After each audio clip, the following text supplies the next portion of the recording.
progress on being as open as possible with our community, and I think that's for the better. Okey-doke. So we've got a mover and seconder. I'll put that. All those in favour? Against? Thanks. That's carried. Brilliant. Stephen, sitting up the back there, mind your own business all this time. Number 18, building consent unit update. Now, these updates are because we got busy 2 or 3 weeks ago and we had to put you off, I'm sorry. So welcome back. Thank you. Thank you. I'll take the report as read, but just want to highlight a couple of quick things. Just that consents are approximately 10% higher than previous years still, so remaining reasonably high. Levels of service are generally being met. The 3 that are not are zeroing in on those targets, so each month on month, the improvements are there and we're zeroing in on those targets. And I guess probably the other thing, I just did a summary of some of the government-led reform in the industry at the moment, so there's a bit going on in that space, but I've just got a bit of a summary on there as well, so it's a quick overview of the report. Yeah, very good that you've got all this extra work. And how some other parts of the country are going downwards and we're holding our own or going upwards, so that's good. Who would like to... Yanni? Question? Can I just check on the erosion and sediment control? And thank you for the work that you're doing in that space. It is good that we're doing more inspections, but the inspection rate failure percentage of 20% is still 1 in 5. I find quite concerning. I just wondered though, do we know what the benchmark is across other councils or other inspections? No, I guess the only thing I'd add to that is that it's a good thing that we're picking it up. And we only get involved from where there is a consent and where there's a high risk site. So that's what the figures are based on. But the figures, if you look at them, might seem a little bit high, but it means that the issues are being picked up, I suppose, out there. So yeah. Is there anything further that we could do to try and reduce the amount of failure and try to reduce the failure rate? I mean, I'm just mindful of watching with the rain, the sediment going into the rivers. Yeah, so we do the inspection effectively before they start work. So we're so for that inspection type, we're arriving on site as is starting the work. So we're correcting things before they go wrong. So it's not saying that there necessarily is an issue with sediment being taken off the site. Right. It's just that the sediment control at the start is highlights an issue, so therefore it's corrected. So okay, that's a positive thing. And then just obviously there was a fire yesterday or the day before, 123 Warrington Street. I wasn't sure if that was a residential facility for multiple people, but I'm just wondering where we've got to with obviously what happened at Loafers Lodge in Wellington. We were doing work around making sure we were assessing those types of facilities for risk and for fire. Is that part of this, or is that a separate unit? Yeah, so we do the BWOF inspections. So we inspect high risk, medium risk and low risk, and then have an overall target of 20% of our housing stock each year, which we're on target to meet this year. Okay.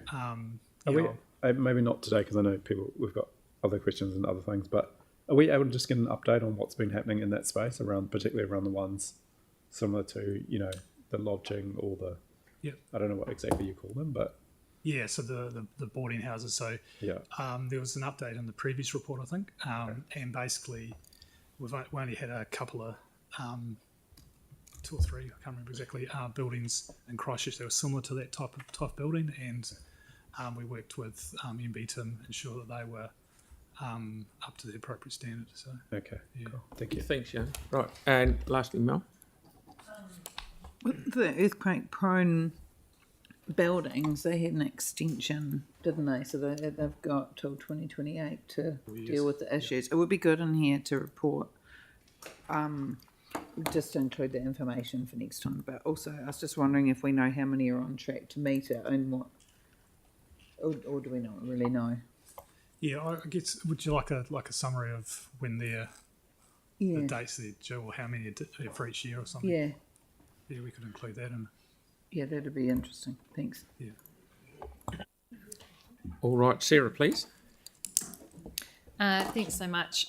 Two quick things. The granting of building consents, we've got Jan, February both meeting, March just down by 1%, but the year to date's much lower than those. Have we done something that improves that over the year so far? And what are we doing to get it back up so that we're meeting the 95% by the end of the year? So they're the monthly ones are the totals for the month. Yeah, that's And right. then there's year to date. So Which we've means come the other from, ones must have been much lower last year. Yeah, and we've come from I think I might have said it in the commentary, which I was looking at. Yeah, so back in August 2023, we were down around 56%. So we've done a number of changes to our processes and training and all those. We're starting to see the benefits of those, and each month month on month we're improving. Yeah. And which has got us up to the 90% we are now, and we're sort of zeroing in on that target. So there's that ongoing improvement each month as it is. So do we think that we're going to make it by the end of the year, or probably not, since it's still orange in May? It's pretty close, but maybe won't quite make it, I think. Okay. And so what are we going to do for next time? Well, we're currently sitting, if we look at, say, residential consents, the last couple of months we've been sitting about at 99, 100% for the residential consents. That's the vast majority of our consents. And then the commercial we're sitting in about in the 90s as well. So we just we use a little bit of carefully managed overtime to try and ensure that we do what we need to, because it's not a straight line of applications. That's it. Yeah, so you get your peaks and troughs within that. Yeah. Are we able to split those out? The residential and commercial, Yeah. yes. If we could do that in the next report, that would be useful. The other thing that's come up quite a lot in the last couple of weeks is discussion around the availability of on-site car parking now that there's no parking minimums. And I asked a while back, and I got a good answer through that said that there'd been a study done last year, and that actually on average across the city, new developments are, residential ones are on average having one car park on site per. Is that data we just kind of quietly collecting in the background so that we can assess how things are going? I'm not sure if we've got that data, but obviously we've provided it previously. Yeah, because I got the response just last month. All right. Yeah, just about 3 weeks ago, and it was just it was a one-off assessment done, as opposed to just sort of tracking things. Some interesting data about what we're consenting over time. Okay. Would just be useful just to be tracking in the bit, not reported. Yeah. But those kind of things make a difference to when we're doing planning for the availability of public amenities and those kind of things. So, it's useful to know what's happening in that space. Yeah. And very lastly, Mark. Thank you. I've heard something interesting recently regarding building consents being turned back to applicants on the fact that they've planned to include car parking on site, and then been asked to potentially resubmit without car parking. Is that anything that we'd be doing as a council to actively discourage car parking being provided? Don't think we'll be doing that through the building consenting. Right. Yeah.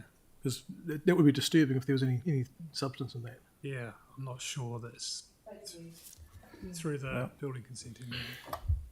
Excellent. Good work. Thank you. Right, we've got a mover and seconder. So I'll put that motion. Debate. Anyone? Sorry. No. Put that motion. All those in favour? Aye. Against? Thank you. That's carried. Brilliant. So now we're up to number 19, and we'll have this one, and we'll have break for lunch. So, Alec,